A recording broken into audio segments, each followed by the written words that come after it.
Now beta, we are moving to our question number 8, which is a very different question in our exercise, in our chapter, which is one of the NCERT examiner question. तो ये एक NCERT examiner का question है जिसमें लिखा हुआ है एक AP है जिसमें 37 टर्म्स है. तो it is clear from the question that our AP contain 37 terms, which is odd. आगे पढ़ते हैं. The sum of three middlemost term is 225. अभी डिस्कशन हुआ था middlemost term का. अब यहाँ पे तीन middlemost term की बात हो रही है. And sum of the last three term is 249. And you need to find out the AP from the given question. तो as it is clear that कि 37 टर्म है. तो सबसे पहले मैं बात कर रहा हूं इसकी middlemost टर्म की. तो जो इसकी middlemost टर्म आएगी बेटा वो आएगी 37 plus 1/2, 38/2, that is 19. Please remember that जब मैंने इसकी middlemost टर्म निकाली है तो मैंने वही कंसेप्ट यूज किया जो अभी प्रीवियस क्वेश्चन में आपके साथ डिस्कस किया था. बिकॉज n37 है, ओड है, इसलिए इसमें एक ही middlemost टर्म आ रही है.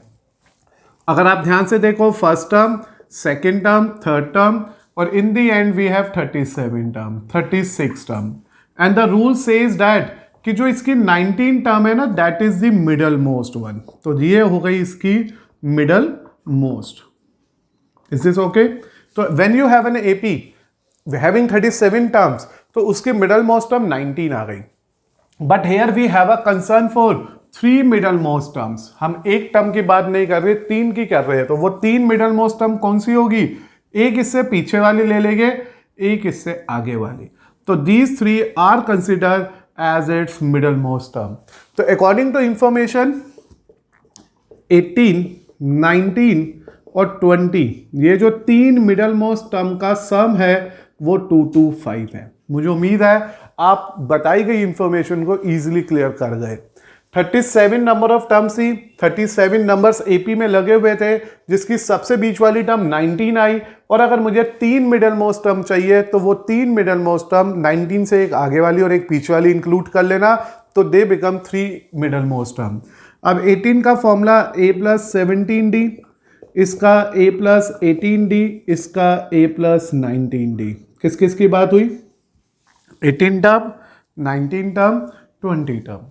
a plus a give you 3a, 17, 18, 35, 35 plus 19 it's 54, which is equal to 225. as clear सब कुछ 3 से डिवाइड हो सकता है. तो a आ गया यहाँ पे a, 3 से डिवाइड होने पे ये देगा मुझे 1 and 18 और 3 से डिवाइड होने पे ये देगा 75. तो एज अ रिजल्ट जो इंफॉर्मेशन मेरे पास थी उस इंफॉर्मेशन को यूज करने के बाद मुझे मिली पहली linear equation in the terms of a and d. तो in this question number 8 it is clear that हमारी एपी में 37 टर्म्स है, उसकी मिडल मोस्ट टर्म 19 है. 19 टर्म अगर मिडल मोस्ट है तो 3 मिडल मोस्ट टर्म में एक आगे वाली और एक पीछे वाली इंक्लूड कर लेना. तो it will give you a 20 and previous will give you 19. तो 19, 20, 18, 19, 20 are its 3 middle most term. As its sum is 225, we prefer and substitute the values regardingly. जो भी टर्म्स थी उनकी रिस्पेक्टिव वैल्यूज को यहाँ पे रख लिया, ऐड कर लिया, we are getting one of the result. अब हमारे पास एक और बेसिक इंफॉर्मेशन है हमारे क्वेश्चन में, सम ऑफ लास्ट 3 टर्म्स. तो लास्ट 3 टर्म्स बेटा डेफिनेटली ये तीनों ही बनेगी. भी अगर लास्ट टर्म 37 है तो सेकेंड लास्ट टर्म 36 हो गई और थर्ड लास्ट टर्म 35 हो गई. तो इन तीनों का सम 429 है. अब here it is a plus 36d, this is a plus 35d and that is a plus 34d, which is beta 429. Is this clear? So we have to add it very carefully. It is 3a. अब 36 plus 35 का सम कर लो आराम से, यह आ गया 60, 71. 71 में 34 add कर लो, 71 प्लस 34 तो आई थिंक 105 इक्वल टू 429 आ गया. ठीक है ना? ये भी क्लियर हो गया होगा. ये तो आसान था, पीछे की 3 टर्म उठाई दैट इज 37, 36, 35 ऐड कर दिया. अब ये भी 3 से डिवाइड हो रही है तो it is a plus 35d equal to 143. सोचिएगा 143 कैसे आया, दिमाग लगाइएगा थोड़ा सा. 3 से डिवाइड किया बस मैंने. Now solve both of them simultaneously, we will get a plus पहली इक्वेशन क्या है 18d, तो a प्लस 35d 143 है और a प्लस 18d 75 है। Now go for this simplification of it. 35 में से 18 गए तो इट्स 17d और 143 में से ये गए तो 8 यहाँ पे आ गया ना, 13 में से 5 गए 8 और बेटा 6 में से 7 गए, मतलब 13 में से 7 गए 6। तो इस तरह से मेरे पास आउटपुट आ गया। और अब जब मैं इसको आगे प्रेफर करूँगा या आगे सॉल्व करूँगा तो we are getting the value of d as well. तो यहाँ से जो d का रिजल्ट आने वाला है दैट इज आई थिंक 68/17 हो गया and the value we get from this is 34 यानी कि 4। तो हेयर बेटा जो वैल्यू ऑफ d ऑब्टेन हुई मेरे पास वो 4 आ गई। एक बार आराम से अपने क्वेश्चन को री ऑब्जर्व कर लो, रीचेक कर लो, कुछ गड़बड़ है तो हम देख लेते हैं। d आ गया हमारे पास। अब हम यहाँ से a की वैल्यू निकालते हैं। उसके लिए मैंने फर्स्ट इक्वेशन यूज कर ली, a plus 18 into 4 equal to 75। It is बेटा 75 माइनस 72, तो a become 3। Hence the AP we get from this question is 3, 7, 11, 15 and so on. तो this is our respective AP। तो क्वेश्चन तो बहुत simple सा था। क्वेश्चन के अंदर सिर्फ और सिर्फ जो लॉजिक था वो था 3 middle most term, which is we need to consider very carefully, क्योंकि यही लॉजिक फंसा देता है क्वेश्चन के अंदर। Otherwise it's a very simple straightforward question. In a question number 8 we observe that हमारी एक AP है, उसमें सिर्फ 37 टर्म्स है। मिडल मोस्ट 3 टर्म का सम 2 to 5 है, लास्ट की 3 टर्म का सम 4 to 9 है। हमें AP चाहिए है। सबसे पहले हमने देखा it is a 37 as a odd number. उसकी 1 मिडल मोस्ट टर्म, सिर्फ मैंने कहा मिडल मोस्ट टर्म जो निकलेगी वो 19 निकलेगी, बिल्कुल सेंटर टर्म 19 है। और अगर सेंटर से 3 टर्म चाहिए तो we have to move 1 step forward 1 step backward. तो इट मीन मुझे 18, 19 और 20 3 मिडल मोस्ट टर्म मिलेगी। आप वरना 37 टर्म लिखो, आगे पीछे से एक साथ काटते चले जाओ, 1 से ये कटेगा, इससे ये कटेगा, इससे ये कटेगा, हमारे पास बस बीच पे 3 टर्म बचेगी, वो बचेगी 18, 19 and 20। With the help of this 3 terms, we get the sum as 2 to 5 and obtain one of the linear equation in the terms of A and D. Then we use the last 3 terms, again have a equation in the terms of A and D. Then we make a simplification to find out the value of A and D. जो यहाँ पे 4 and 3 आ गया। With the help of this A and D, we are in a position to write its AP. You know that AP is first term, then A plus D, D add करते चले जाओ। We get our AP in this question as 3, 7, 11, 15 and so on. Now बेटा we are going to simplify the question number 9 here, जिसमें लिखा है show that sum of an AP whose first term is A, second term is B and last term is C is equal to this. This is again one of the NCERT examiner question. अभी तक CBSE board में नहीं आया, लेकिन उम्मीद आ सकता है और बहुत अच्छा क्वेश्चन है, बहुत डिफरेंट क्वेश्चन है, इसलिए आपके साथ डिस्कशन हो रहा है इसका। Show that the sum of an AP, एक AP का जो सम है हम आपको ये वेरीफाई करके देना है, ये प्रूफ करके देना है कि जो सम ऑफ एन AP है whose first term is A, second term is B, last term is C is equal to this। तुम्हारा जो आंसर आना चाहिए माय डियर स्टूडेंट्स वो कुछ ये आना चाहिए। तो this is the way, this is the result we have to verify. Question वैसे तो बहुत सिंपल सा है, लेकिन जब हम इसे पढ़ रहे हैं या लिख रहे हैं तो ऐसा लग रहा है कि बहुत इफ एंड बट वाला क्वेश्चन है। ऐसा कुछ नहीं होगा बेटा। As it is clear that first term is a, और we know that normally first term a ही होती है। सेकेंड टर्म इज बी, तो फर्स्ट टर्म ने ए दे दिया वैल्यू, सेकेंड टर्म ने बी दे दी वैल्यू, और लास्ट टर्म इज सी, और लास्ट टर्म ने सी दे दी। Last term is also known as a n. तो when we have to go for the question, मेरे को फर्स्ट टर्म पता है, सेकेंड टर्म पता है, लास्ट टर्म पता है, और मुझे सम निकालना है, सम ऑफ एन AP निकालना है। जब ये नहीं पता कितने टर्म, तो एन टर्म का ही सम निकालना होगा। तो सबसे पहले जो मेरे को यहाँ पे फाइंड आउट चाहिए वो है D, और D टर्म होती है second term minus first term B minus A। तो मुझे मेरे क्वेश्चन से D की वैल्यू मिल गई है B माइनस A। तो सबसे पहले मैंने आप बच्चों के लिए B निकाला है। फिर क्योंकि मेरे पास जब सम का फॉर्मूला लगेगा तो 100% N आएगा। N टर्म के लिए मेरे पास लास्ट टर्म है, तो since N term is C, A plus N minus 1D is C, अब मुझे यहां से बेटा 1/1 n की वैल्यू निकालनी है। तो this question is nothing but a planning. What is that planning? कि पहले d निकालूंगा, फिर n निकालूंगा, फिर मैं सम के फॉर्मूले को अप्रोच करूंगा, आंसर आ जाएगा। तो देखो यह आ गया n minus 1 d c minus a. फिर बेटा यह आ गया n minus 1 equal to c minus a upon d. ये d नीचे भेज दिया मैंने। n equal to c minus a upon b minus a plus 1। तो this is the way to find out the nth। देख लो आप, यही मैंने कहा भाई यही लॉजिक है। इस क्वेश्चन में फर्स्ट टर्म पता है, सेकंड टर्म पता है, लास्ट टर्म पता है। फर्स्ट टर्म और सेकंड टर्म के डिफरेंस से निकाला common difference, that is d, b minus a आ गया। फिर हमारे के क्वेश्चन में ही गिवन है कि इस एपी की जो लास्ट टर्म है, nth टर्म भी होती है लास्ट टर्म, वो c है। nth टर्म का फॉर्मूला लगाया। अब मेरी कोशिश थी n निकालने की, तो पहले मैंने a को उधर भेज दिया, फिर मैंने d को नीचे भेज दिया, फिर d की वैल्यू b माइनस ए की फॉर्म में लिख दी। To make this n more specialised, more simplified, हमने यहाँ पे एलसीएम भी ले लिया। और बेटा जो फाइनल n आ गया वो आ गया c plus b minus 2a upon b minus a. कहीं ना कहीं आपके लिए कोई कंफ्यूजन नहीं होगा यहाँ तक, क्योंकि we go for the question 1 by 1। बेटा आगे जाने से पहले मैं एक बार फिर से कहूँगा, आराम से इसे चेक करो, क्योंकि it is a very different question, very different question, very important question. मेरे को शो करना था मेरी एपी का सम ये होगा जब फर्स्ट टर्म, सेकेंड टर्म और लास्ट टर्म पता थी। बस फर्स्ट टर्म और सेकेंड टर्म का बेनिफिट ये मिला कि कॉमन डिफरेंस आ गया।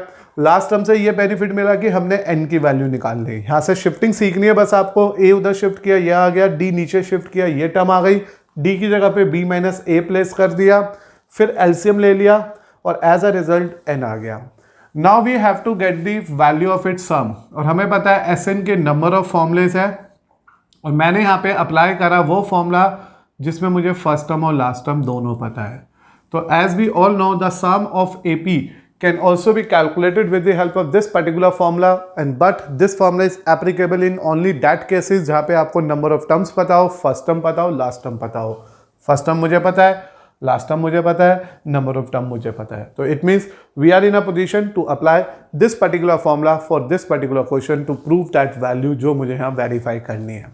तो देखो n/2, this is 1/2, and here बेटा मैंने ये लिखा n। What is the value of n? तो when you think about the value of n, it is बेटा b plus c minus 2a upon b minus a. First term is a and last term is c। It is already given in your question. First term is a, last term is c। हो गया, answer आ गया। Sn equal to देखो 1 into this, तो यही रहेगा b plus c minus 2a, उधर से a plus सी भी ऐसे ही रहेगा, और नीचे आ गया 2 time b minus a, and this is we have to verify. तो हम बातों बातों में ही पूरे क्वेश्चन को प्रूव कर गए, और हमें कहीं पे भी ऐसा नहीं लगा कि it's a very difficult question. Difficulty कुछ नहीं थी। मैंने कहा था क्वेश्चन देखने के बाद कुछ बच्चे होपलेस हो जाते हैं, यार ये आएगा कैसे। तो आप देखो, बहुत प्रैक्टिकल चीज़ों को फॉलो करना सीखो। First term, second term give a logic की डी चाहिए, last term give a information की एन निकालना होगा। As with the help of d and n I am in a position कि मैं सम निकाल सकता हूँ। और मैंने भी सम का वो फॉर्मूला लगाया जिसमें था AL अपॉन 2 एंड n।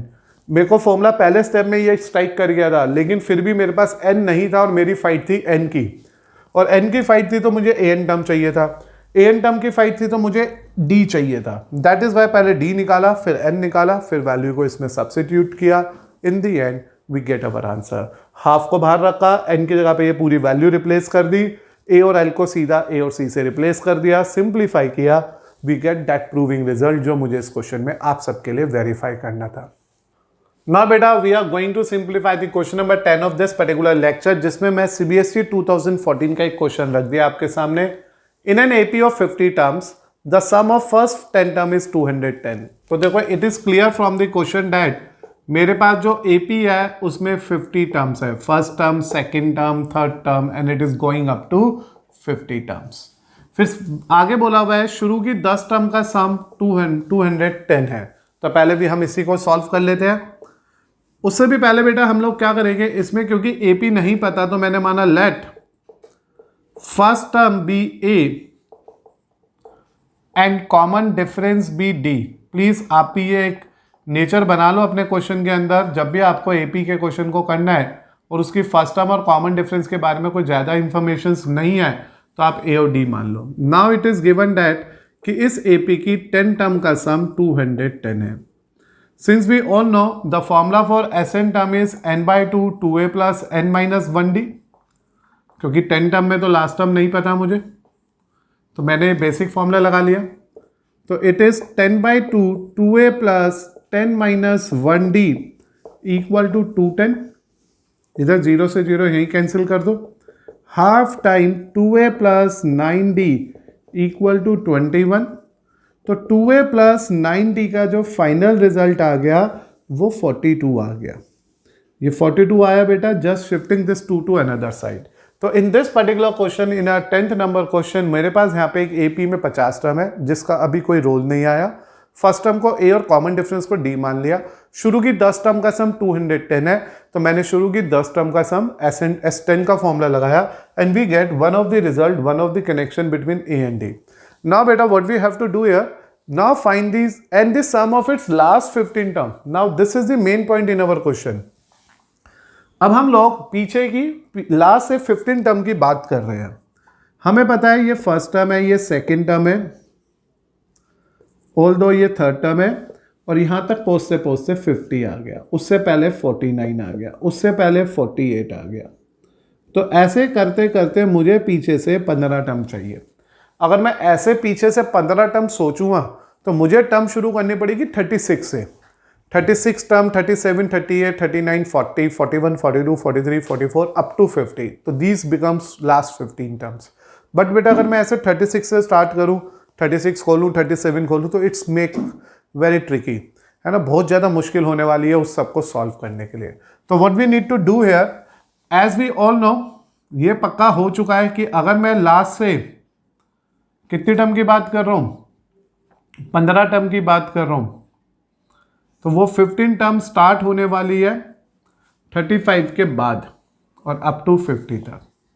तो मुझे सिर्फ इन टर्म्स का सम पता है, बैक 50 टर्म्स का सम पता है, और डायरेक्टली कोई फॉर्मूला नहीं होता पीछे से 50 टर्म के सम का या 15 टर्म का सम का। तो क्या करेंगे हम, we go from first to 50। From first to 50 it will give you a sum of 50 terms. Then we go from first to 35 only, यहां तक जाएंगे and it will give you a sum of 35 terms. शुरू से 35 terms का sum आएगा S35, शुरू से 50 term का सम आएगा S50। And what we need here, we need this balance one. तो इट मीन्स मैं ये कहना चाह रहा हूं कि जो शुरू की 50 टर्म में से अगर मैं शुरू की 35 टर्म्स को सब्ट्रैक्ट कर देता हूं तो मेरा जो सम आ रहा है इस क्वेश्चन में 2565 आ रहा है।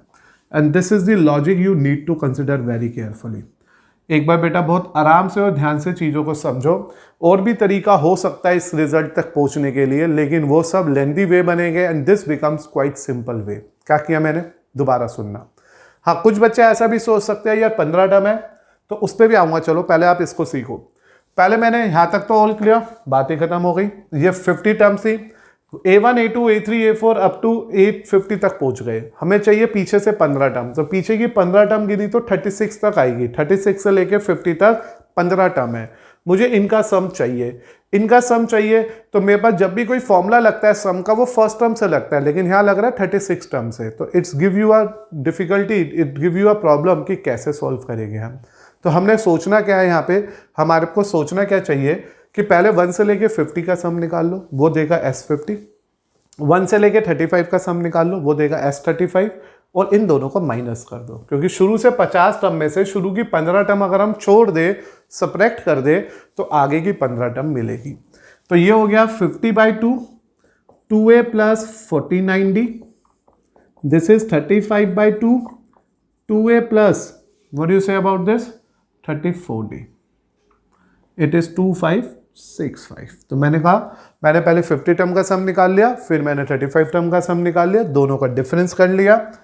अब मेरे को करना क्या है, आपको इसे सिंप्लीफाई करना है सीधा सीधा। तो मैंने यहाँ से पहले 5/2 कॉमन ले लिया, here we are left with 10 2a plus 49d 7 2a plus 34d which is equal to 2565।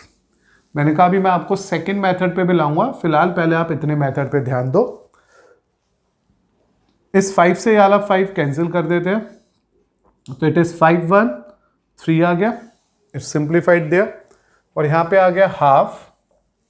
Here ये 10 मल्टीप्लाई हुआ तो 20a plus 490d minus 14a, क्योंकि अब 7 मल्टीप्लाई हो रहा है और 7 इंटू 34 करना पड़ेगा, तो 34 7 जा 8, 2 carry 232 238d which is equal to 513।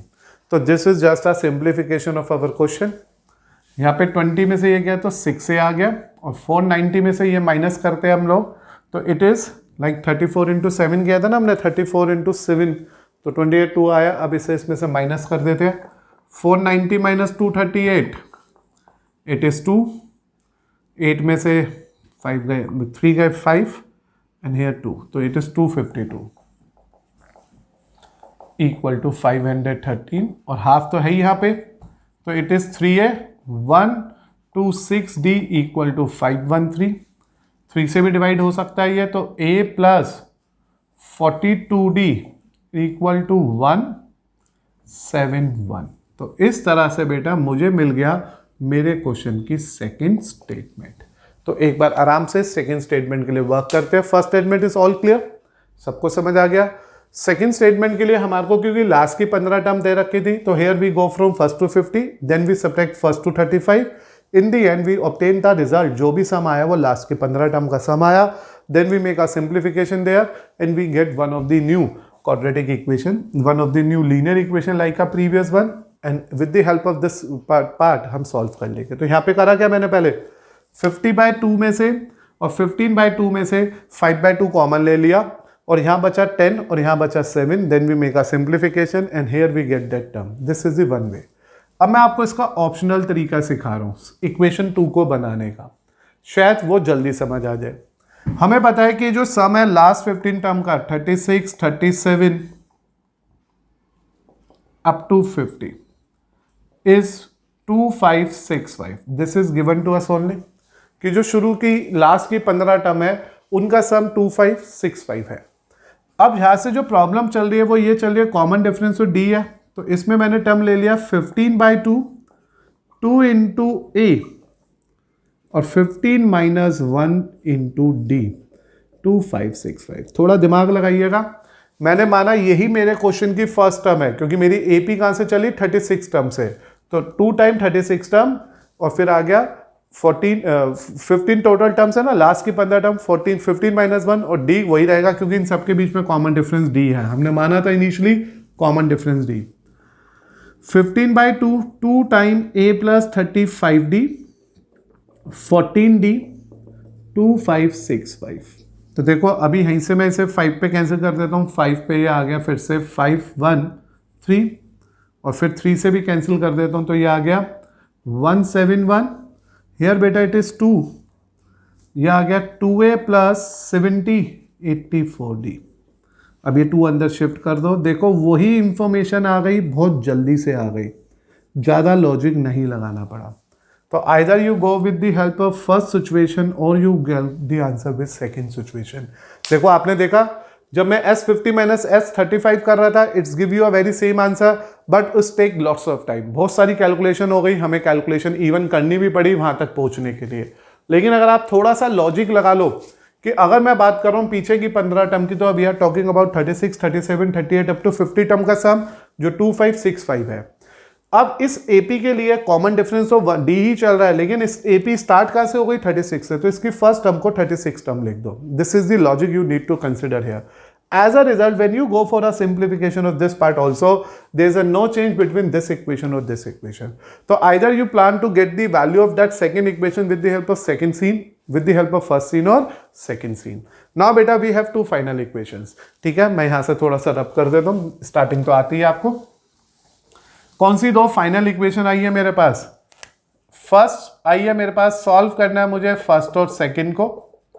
First equation आई थी मेरे पास 2a प्लस 9d इज 42, और सेकेंड आई है किसी भी एक से सोच लो, फर्स्ट या सेकेंड पार्ट से, a plus 42d equal to 171। ठीक है बेटा, अब इतना रिजल्ट मेरे पास आ गया है। अब मैं इसे 10th क्लास की तरह 2 से मल्टीप्लाई, 10th क्लास के लीनियर इक्वेशन की तरह 2 से मल्टीप्लाई कर लेता हूँ just to make the coefficient same here. तो ऊपर वाली में नो चेंज, ये आया 2a, ये आया 84d and here we are getting our multiple of it 342। Now go for a difference of it. यहाँ पे आ गया माइनस का 75d और यहाँ पे जब आप माइनस करोगे माइनस का 300। The d of this question is 4। तो एज अ रिजल्ट इस क्वेश्चन का कॉमन डिफरेंस 4 आ गया। Put this value 4 to any of the above equation. It is 9 into 4 equal to 42, 2a equal to 42 minus 36, 2a equal to कितना आएगा बेटा, 42 minus 36 कितना होता है, इट इज 6 बेटा। तो a की वैल्यू आ गई मेरे पास 3। So we can say that जो इसमें से a निकलेगा वो 3 है। तो a की वैल्यू को 3 मिलते ही, और d ऑलरेडी था, so the AP we get from this question is, क्योंकि AP ही निकालनी है, AP होती है a plus d, a plus 2d and so on. तो यहाँ पे a आ गया 3, फिर d ऐड किया तो वो आ गया 7, फिर उसमें d ऐड किया तो 11, फिर d ऐड किया तो 15। तो this is the respective AP। तो बस इस क्वेश्चन में जो सबसे इंपॉर्टेंट पॉइंट था वो ये था कि to get that second equation either with the help of this method और this method give you a same value, but the logic we discuss here is worked here. Either you prefer this logic क्योंकि we know that there are 15 last terms with first term as 36 with common difference in d, we prefer that one also, or you can plan with the help of this result of sum। तो I think आपके पास इस particular question का result भी 3, 7, 11 and 15 है। तो बेटा we ending this chapter here. हम लोगों ने अब तक इस पर्टिकुलर चैप्टर में सभी एपी के कंसेप्ट सीखे। इवन आज हम लोगों ने और प्रीवियस लेक्चर में भी हम लोगों ने वो कुछ सीबीएसई प्रीवियस ईयर क्वेश्चंस पे डील किया जो डिफरेंट थे और इंपॉर्टेंट थे। होप सो आपको ये पूरा चैप्टर इजीली क्लियर हो गया होगा। स्टिल पढ़ो और ज़्यादा मेहनत करो इस क्वेश्चंस के अंदर, अगर इस पर्टिकुलर टॉपिक में कोई भी डाउट है तो।